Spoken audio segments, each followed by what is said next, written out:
स्वराज्य वार्ता, आवाज जनसामान्याचा। व्यापाऱ्यात तीव्र निषेध आहे, त्यांची काही प्रतिक्रिया द्या याबद्दल। काल आमच्या व्यापारी एक गोपालजी शर्मा यांच्यावरती काही समाजकंटकांनी जिहाद्यांनी हल्ला केला। या हल्ल्याच्या निषेधार्थ सकल हिंदू समाजाच्या वतीनं व शहरातील समस्त व्यापाऱ्यांच्या वतीनं या ठिकाणी तीव्र भावना कालपासून होत्या। दसऱ्याचा उत्सव होता, हिंदू सणाला गालबोट लागू नये, समाजकंटकांनी केलेला प्रकार हा हिंदूंच्या विविध सणांवरती येऊ नये म्हणून समाजाला मदत करत, प्रशासनाला सहकार्य करत काल आम्ही आमच्या भावना त्या ठिकाणी दाबल्या। पण आज आम्ही या ठिकाणी प्रशासनाला कडक शब्दामध्ये सुचू इच्छितो आहोत व त्या समाजकंटकांची येणाऱ्या काळामध्ये प्रशासनानं कठोर कारवाई करावी। तहसीलदार मॅडमवरती हल्ला झाला, पोलीस स्टेशनला 2-3 हजार लोक जमा होतात, मॉब जमा करतात, तिथेही अनेक लोकांवरती हल्ला होतो। वेळोवेळी असे हल्ल्याचे प्रकार हे मॉब जमा करून या ठिकाणी शहरामध्ये हिंदूंना दहशतीत टाकण्याचा प्रकार जो चालू आहे तो कुठेतरी बंद झाला पाहिजे। यासाठी हा हिंदू समाज रस्त्यावरती आज उतरलेला आहे। प्रशासनाला अल्टिमेटम आम्ही देतोय की येणाऱ्या 5-6 दिवसामध्ये, म्हणजे आजपासूनच सांगतोय की आजपासून रेल्वे स्टेशनपासून ते रेल्वे आपला अंबावेसपर्यंत एकही अवैधरित्या गाडा त्या ठिकाणी उभा असला नाही पाहिजे। ये जाणाऱ्या करणाऱ्या लोकांना या ठिकाणी अडथळा निर्माण होतोय। त्या ठिकाणी असणारे आमचे निर्दोष व्यापारी आपला स्वतःचा व्यवसाय करत असताना त्यांना प्रेमाने समजावून सांगतात की बाबा आमच्याकडं येणाऱ्या ग्राहकांना त्या ठिकाणी त्रास होतोय, तू तुझा थोडा गाडा बाजूला घे, तू तुझे फुलं थोडे बाजूला लाव। तर तो गुंड प्रवृत्तीचा, हरामखोर प्रवृत्तीचा, नीच प्रवृत्तीचा नालायक व्यक्ती 25-30 टोळके जमा करून गोपाल शर्मा यांचे त्या ठिकाणी हल्ला करतो। तुम्ही शेंडासारख्या घरात बसता, तुम्हाला लाज वाटत नाही, तुम्ही हिंदू म्हणून रस्त्यावर कधी उतरत नाही, हा तुमचा दोष आहे। तो दोष तुम्ही त्या ठिकाणी मोडून टाका, पुसून टाका।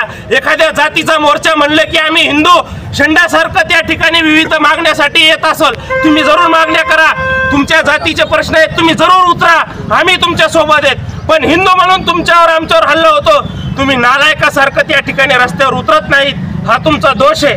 बाळासाहेब ठाकरे स्वर्गीय त्या ठिकाणी तुम्हाला सांगून गेले की शेवटचं भाषण होतं बाळासाहेबांचं। स्वर्गीय अशोक सिंघल विश्व हिंदू परिषदेचे त्यांचं भाषण होतं शेवटचं मरतानाचं। आज आपले मधुबाई कुलकर्णी संभाजीनगरला अंतिम श्वास टाकला, त्यांनी शेवटच्या क्षणामध्ये सांगितलं की तुम्ही जागे व्हा, येणारे हिरवं सावट ओळखा, तुमच्याकडे जास्त वेळ नाहीये, तुम्ही जागे व्हा। या तीव्र शब्दामध्ये आज आम्ही या ठिकाणी भावना व्यक्त केल्या। आमचं या ठिकाणी मोठं आंदोलन या ठिकाणी लवकरच होणार आहे।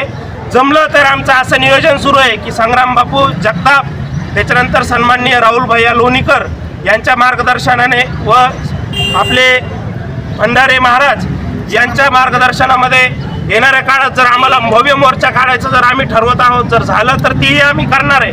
आणि याच्यानंतर एकाही हिंदू व्यापाऱ्यावर आम्ही हल्ला खपून घेणार नाही, या कडक शब्दात तुम्हाला आम्ही ताकीद देतो।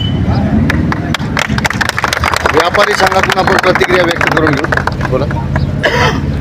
सर्व व्यापाऱ्यांना आधी तर दसऱ्याच्या शुभेच्छा देतो। काल व्यापारी गोपाल शर्मावर झालेल्या हत्याबद्दल तीव्र भावना प्रत्येकाच्या मनात आलेल्या आहेत, त्याचा निषेध म्हणून आपण आज मार्केट निवेदन देईपर्यंत बंद ठेवत आहोत।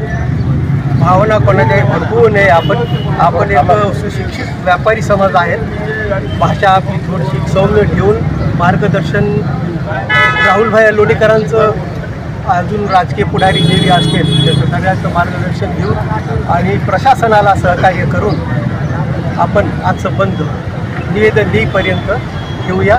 आणि पुन्हा याच्यानंतर आजपासून काही 2 दिवस 3 दिवसाचा अल्टिमेटम देऊन 3 दिवसानंतर रोडवर कोणतीही गाडी कोणाच्या दुकानासमोर लागायला नाही पाहिजे याची दक्षता प्रशासनाने घ्यावी, एवढी आमची कळकळीची विनंती आहे। हे जे रोडवर गाडी लागतात ही जबाबदारी कोणाची असते? ही प्रशासनाची, नगर परिषदेची। गेल्या 30 वर्षापासून गेल्या 30 वर्षापासून अवैधपणे इथं गाड्या लागतात। हा प्रकार गेल्या 30-40 वर्षापासून आहे। नगर परिषदची सत्ता कोणाची असो, हे नेहमी चालत आलेला प्रकार आहे। या ठिकाणी विविध राजकीय पुढाऱ्यांचे नेते त्या ठिकाणी तिकडच्या बाजूने होते।